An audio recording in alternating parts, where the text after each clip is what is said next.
All right, good afternoon. This morning in Lisbon, the Secretary General of the United Nations, Mr. Guterres, addressed the opening ceremony of the 2022 Ocean Conference, along with the leaders of the two co-hosting nations, Portugal and Kenya. He warned that we have taken the ocean for granted, and today we face what he called an ocean emergency, adding that we must now turn the tide. The Secretary General emphasized that we cannot have a healthy planet without a healthy ocean, and that our failure to care for the ocean will have ripple effects across the entire 2030 agenda. He called on all to do their parts to make a difference for the ocean. He also today, while addressing the media in a joint press encounter with the presidents of Portugal and Kenya, the Secretary General warned that our oceans are issuing an SOS, and we must work together to right these wrongs, he stressed. And just a short while ago, the Secretary General also briefed by video conference the G7 leaders in a closed session. He focused his remarks on underscoring the continuing global impact on developing countries, especially on developing countries and the food crisis because of the war in Ukraine. Thank you.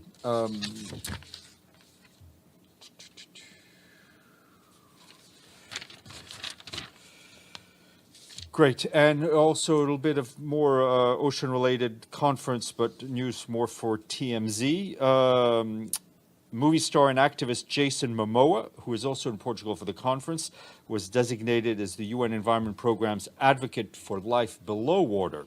The Aquaman actor, who has worked with Sustainable Coastlines Hawaii and repurposed global organizations, described how humbled he felt to be entrusted with the responsibility to promote ocean health.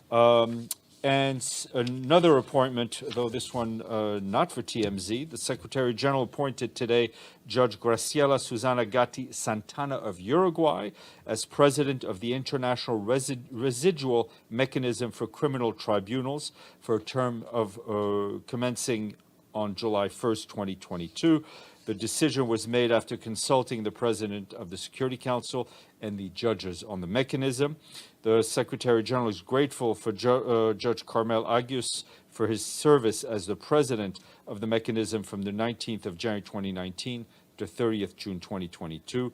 Judge Gatti Santana has been a judge for almost 30 years. Since 2012, she's served as a judge on the mechanism, and she's also a member of the Rules Committee. More details on her biography.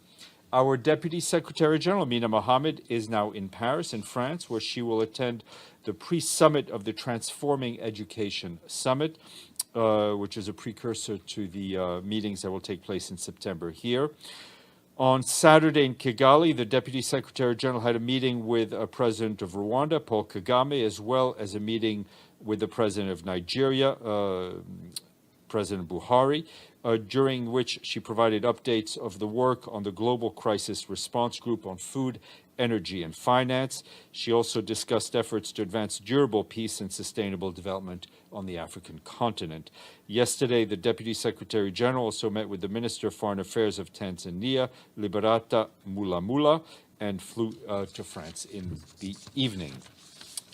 Turning to Afghanistan, our teams in the country today launched an emergency appeal following last week's earthquake. The appeal calls for $110 million to urgently help 362,000 people for the next 3 months in the hardest hit areas of the provinces of Paktika and Khost.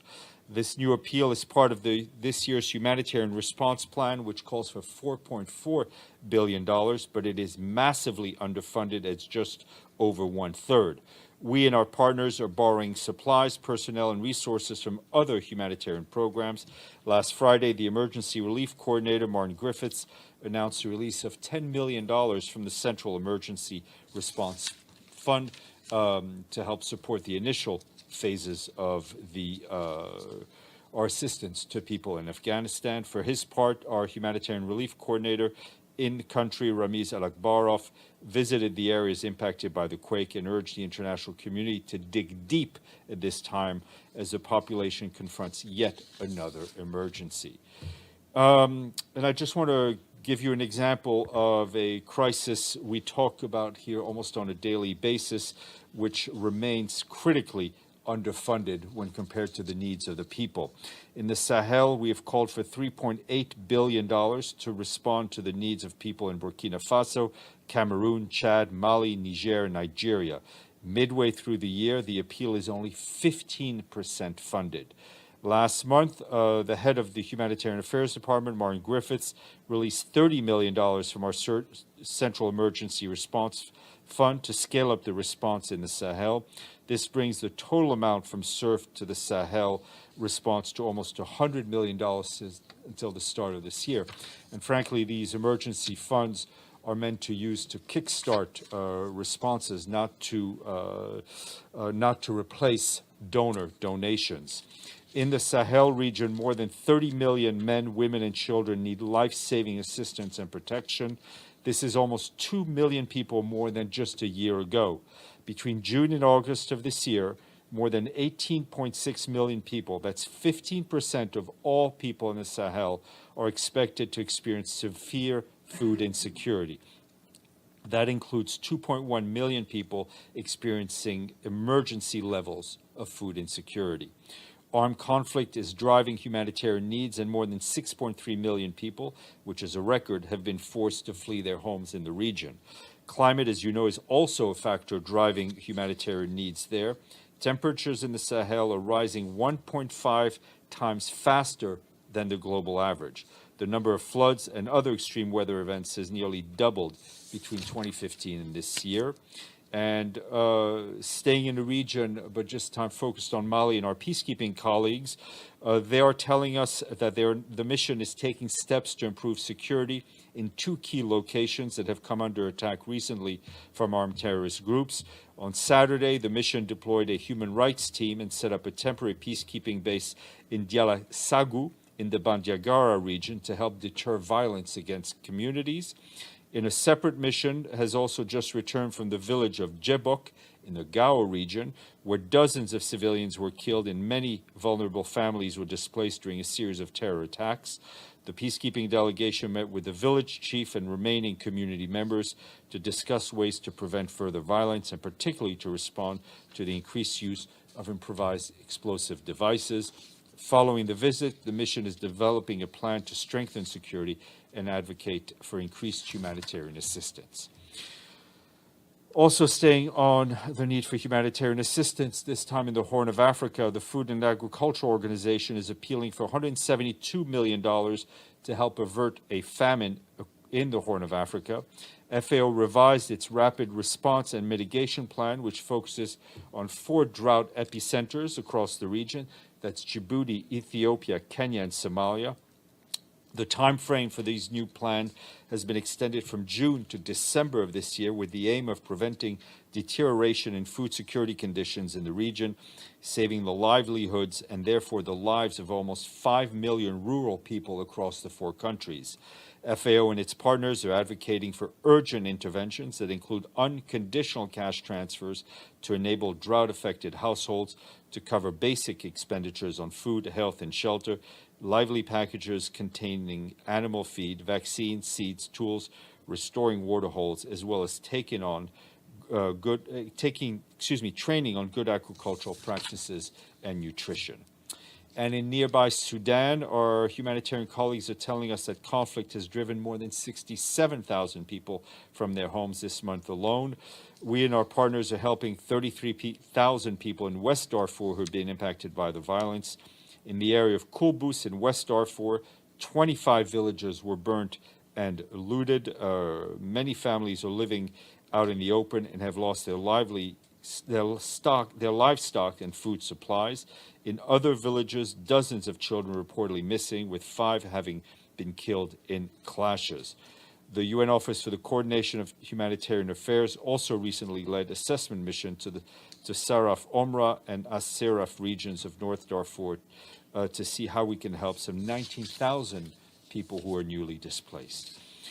Moving back up north to Europe from Ukraine, there have been disturbing reports of a new wave of airstrikes and shelling over the weekend and again today, with civilians have been killed or injured. Homes, health facilities, and other civilian infrastructure were reportedly damaged. Just a few hours ago, our colleagues in Ukraine say missiles struck the center of Kremenchuk, which had until recently not been impacted by the war. A shopping mall was struck. Authorities believe there may be a large number of civilians inside. We do not have yet any hard numbers on casualties, but whatever that number is, any attack that hits a shopping mall is utterly deplorable. During the weekend in the capital, Kyiv was hit again and a residential building was damaged, with some people trapped in the debris. Missiles have also struck areas in the west of the country, far from the front lines. Fighting also continues in the Donbas region, where our humanitarian colleagues are facing tremendous challenges in reaching people who are facing increasing needs. The challenges are not only due to insecurity, but also to lack of access due to administrative restrictions imposed by the parties. We once again stress that the parties are obliged under international humanitarian law to protect civilians and civilian infrastructure. Back here, Tor Venisland, the special coordinator for the Middle East peace process, briefed the Security Council by video conference from Jerusalem. He expressed his alarm at the levels of violence seen in the occupied West Bank, including East Jerusalem and in Israel over the past months. He noted that mounting violence has been further fueled and heightened by provocative steps and inflammatory rhetoric. Mr. Venisland said it is crucial that all parties take immediate steps to lower tensions and reverse negative trends that undermine prospects for a peaceful two-state resolution of the conflict with a contiguous, independent, viable, and sovereign Palestinian state, adding that he remains gravely concerned by the continuing violence against civilians, which heightens mistrust and undermines a peaceful resolution to the conflict. The violence must stop and all perpetrators must be held accountable. This afternoon, the Undersecretary General for Political and Peace-Building Affairs, Rosemary DiCarlo, will brief the Security Council on the situation in Libya. She will urge members of the Council to press the Libyan parties to move towards an agreement leading to elections at the earliest possible date. We will share those remarks under embargo with you very shortly. And the head of the UN Office for West Africa and the Sahel, Mohamed Anadif, arrived yesterday in Nigeria for a two-day visit, during which he's scheduled to meet with Nigerian authorities, civil society, and the diplomatic community, as well as our colleagues there. Earlier today, Mr. Anadif met with the chairman and members of Nigeria's Independent National Electoral Commission. In a tweet, he said he reiterated the UN's commitment to supporting the country for the holding of peaceful, credible, and transparent elections. An update from Pakistan, where the UN team led by resident coordinator Julian Harnais continued to support the government's response to COVID-19, contributing to full vaccination for nearly 125 million people, 40% of whom are women. To date, more than 250 million doses of the COVID-19 vaccines have been administered, nearly half of them coming through COVAX. On health, we supported the establishment of 65 intensive care units and the training of 5,000 medical professionals on COVID-related protocols, while contributing to the sanitization of over 100 government buildings. Also, UNICEF has been supporting national authorities on the procurement of vaccine storage, vaccination, and personal protective equipment, while contributing to the launch and operation of a hotline to tackle vaccine disinformation. And for its part, our friends at UNDP boost socioeconomic recovery through green economy and social protection initiatives. Quick note that the UN Office on Drugs and Crime today released its World Drug Report, which says the legalization of cannabis in many parts of the world appears to have accelerated its daily use. The report also details rises on the manufacturing of cocaine, the expansion of synthetic drugs to new markets, and continuing gaps in the availability of drug treatments, especially for women. Today is the International Day for Micro, Small, and Medium-Sized Enterprises, which represents around 90% of global businesses and half of GDP worldwide. In his message to mark the day, the Secretary General said, strengthening small businesses help fight poverty, create jobs, and safeguards livelihoods, particularly for the working poor, women, and youth. More in that statement is online. And today we thank our friends in the Mystery Country, which brings us up to 108 members. They are founding members of the UN and have share sovereignty over what is known as the navigable lake with the highest elevation in the world. Exactly. And what country is that? Well, Peru is, we thank our friends in Lima for having paid their budget dues on time. So surprisingly, Edie, you will get the first question today. We're going to change it up. Thank you, Steph.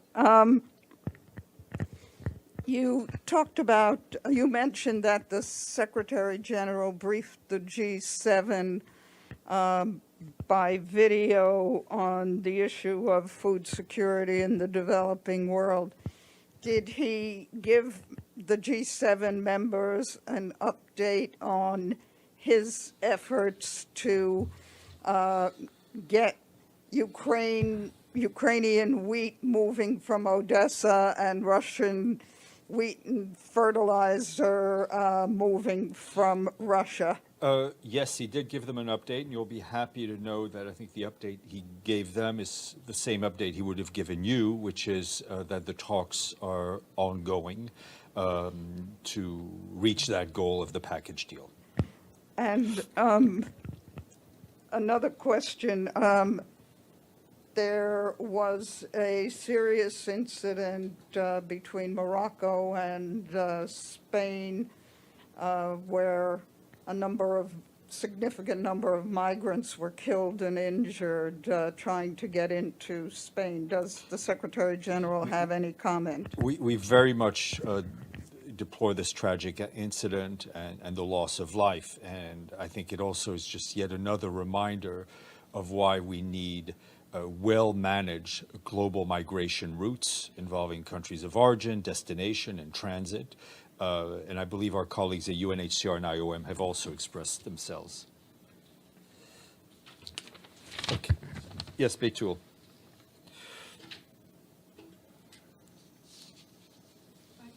If you need to read. No, I mean, I was just given some language to answer Edie's question, and what I ad-libbed is close to what I was told to say, so. Okay, I have I'll a be here follow-up tomorrow. question Yeah. on Ukraine and Yeah. also on a different topic.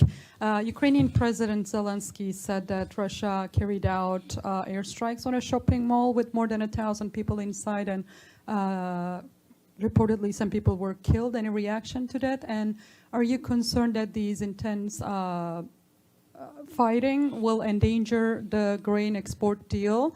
And I have another question on Libya. We were told that the SG sent a letter. Let me take you to Ukraine. I think in what I said in the opening, that we received these reports of a shopping center having been hit.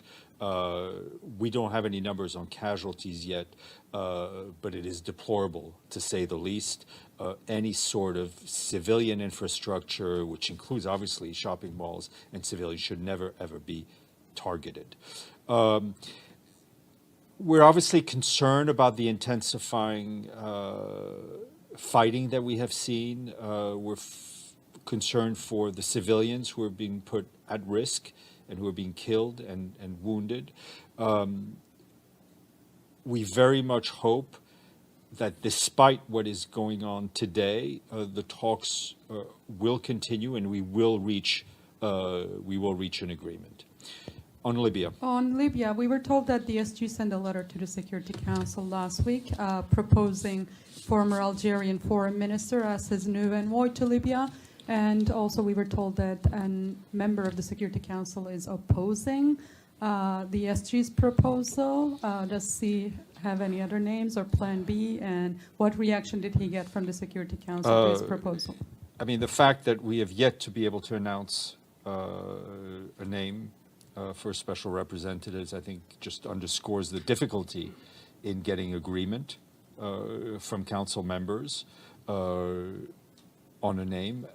You know the process. Once it's been agreed on, we will announce it from here, and we don't comment on speculation of names that it may have been proposed or rejected or thought about. But we obviously would like to see someone be approved by the Security Council. I mean, And given the fact that, I mean, I also underscore the fantastic job that Stephanie Williams has been doing. But there is a mandate, and we'd like to have someone named. We'll continue to look. Yes, Abdelhamid. Thank you. First, I have a follow-up to Eddie's question about the African immigrants. There is a statement by Musa Faki Muhammad, which is the chairman of the African Union, very strong statement, expressed his deep shock. And the number he puts for those people killed 23 people. And other news agency, I saw that, put the number 40. How come this major incident, there is no statement from the Secretary General to condemn this incident? I mean, there is a strong statements from UNHCR and IOM. We're obviously, as I told Didi, we're gravely concerned by what we've seen, by the loss of life. People seeking a better life are human beings. They need to be treated with decency. They should not be forced into routes that put them at grave danger, routes that are controlled by criminal gangs and criminal elements. Member states have a duty and a responsibility to ensure that safe migration routes are established. I mean, this is our message from the beginning. Thank you. My question about the report issued by the Human Rights Council, I think on Friday, about the killing of Shireen Abu Akleh. The investigation team concluded that it was definitely Israel who shot and killed Shireen Abu Akleh. Does the SG stand with this report? I addressed that on Friday. It was not, I mean, just to be clear, our Human Rights College did not conduct an investigation. They reviewed the material that they already had. We of course stand behind the High Commissioner for Human Rights, and I think Mr. Venislan mentioned it as well. Edward, and then Philippe. Hi, Steph. On Ukraine, we saw the intensified fightings between the parties, and also, the rhetoric about not having a peace negotiation recently. The SG has been showed report by the Security Council members on the Ukrainian issue. Now it's 4 months. Is there any possibilities for the Secretary General to bring everybody on the table to start a serious peace talk or negotiations? Well, let's face it. I mean, the Secretary General's good offices have always been available. He has said so publicly. He had said so privately to the leaders in Russia and Ukraine. Our focus right now is getting all the parties around the table to solve this food, this grain, this fertilizer issue, which is so critical to hundreds of millions of people. It's clear that if this gets solved, it is a step in the right direction, and who knows what we can build on top of that. But that is the Secretary General's focus for now. Philippe? Thank you. Can you confirm that Mr. de Mistura is going back to the region and to Morocco beginning of July? And if yes, what is going to try to get a new roundtable? I don't have anything to confirm for you at this point, but we may get something a bit later. Celia, and then we'll go back up. I have two questions. I'd like to know if the country that is opposing to Sabri Boukadoum, do you know why they're opposing? And can you tell us the reason? No, you're trying to get me to confirm something. Yes. I said I would not confirm. I mean, you get an A for effort, but I think you're asking, and then secondly, you're asking me why certain member states take certain positions. That's no, one. Only that but one. that's for you to ask them, not for me to speak for them. I speak for one person. Okay. You want to try again? Yes. Yeah, do go you ahead. know? I mean, I can tell you the name of the. No. Okay, go ahead, Celia. Okay. My second question is more general. I don't know if you saw the video, the BBC video about the whistleblower, and I don't know if the Secretary General saw it, but in the video, most of the whistleblowers were not protected and they lost their job. Some of them were forced to leave, some like 2 weeks after they appeared on the video. Is that true? And why does the UN is always saying that they're protecting those whistleblowers? We are saying that we are protecting whistleblowers because we do protect whistleblowers, and it's available in reports that we issue that we issue every year, and dozens of people have been protected for reported wrongdoing, right?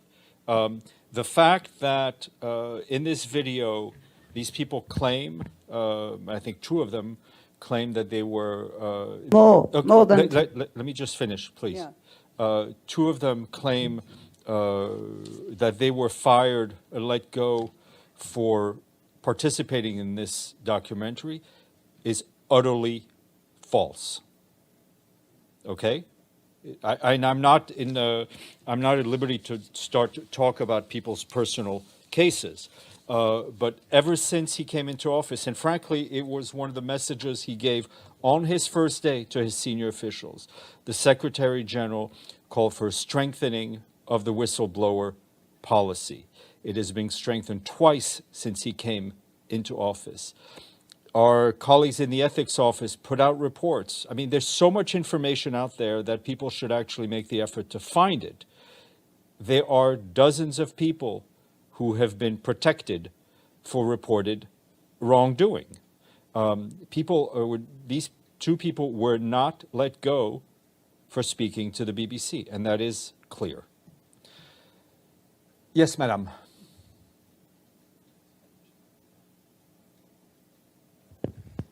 Hi, Mr. Dujarric. I have a question on Iran talks. Given Iran's will to have a strong agreement and its goodwill to resume talks in Qatar, what is the UN Secretary General position and recommendation to the US side to show goodwill and lift sanctions? I mean, the issues of bilateral relations, if I'm understanding your question, between U.S. and Iran, or for the 2 countries to resolve, it is for us something that we would like to see resolved, as it would help lower the tensions in the region, and we are always encouraging countries to engage in open and frank diplomatic dialogue to resolve those differences through diplomacy and through discussion. Sometimes that needs to take a long time, but it is better to sit down and talk for a long time than other options. Benno. Thank you. A follow-up on the grain deal again. It seems that time is pressing there because of the upcoming harvest in Ukraine, and I heard before that the deal should be done by June, otherwise it would not be possible. So June is over on Thursday, I guess. Is that your view as well, that there should be a deal in the next days, or otherwise? I will agree with you that June is over on Thursday. That we will agree on. We would like to see a solution to this as quickly as possible for the sake of the people who are desperately, for the global market is desperately awaiting grain and fertilizer. But the discussions are ongoing. There is no, as far as the Secretary General has, he has not set a deadline for which the deal needs to be done. Yes, Betul. Just wanted to follow up on the same issue, Stefan. Given the progress in the ongoing talks, how likely is it to reach a deal? The only thing I bet on is sometimes Mets baseball, and I usually lose money, so I'm not going to do any predictions. Abdelhamid. This morning, 7 Sudanese soldiers were, as the Sudanese said, summarily executed by the Ethiopian forces on the border. Are you aware of this incident? And Yeah, what- I've seen the press reports. These initial press reports are extremely concerning, and we are looking into them. Ms. Kubiak, up to you. I have a question. Yeah, yes, please, Iftikhar. Go ahead. Okay. You've saved Paulina for another few minutes. She thanks you. Go ahead.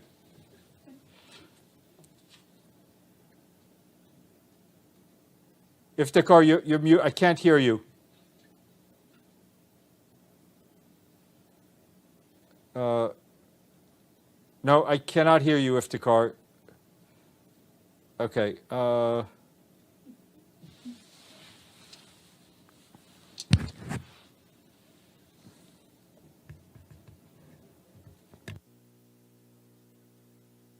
you want to try it again?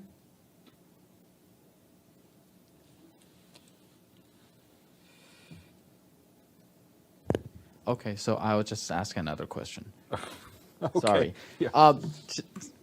Well, today WFP said they're cutting the humanitarian assistance in Yeah. Yemen.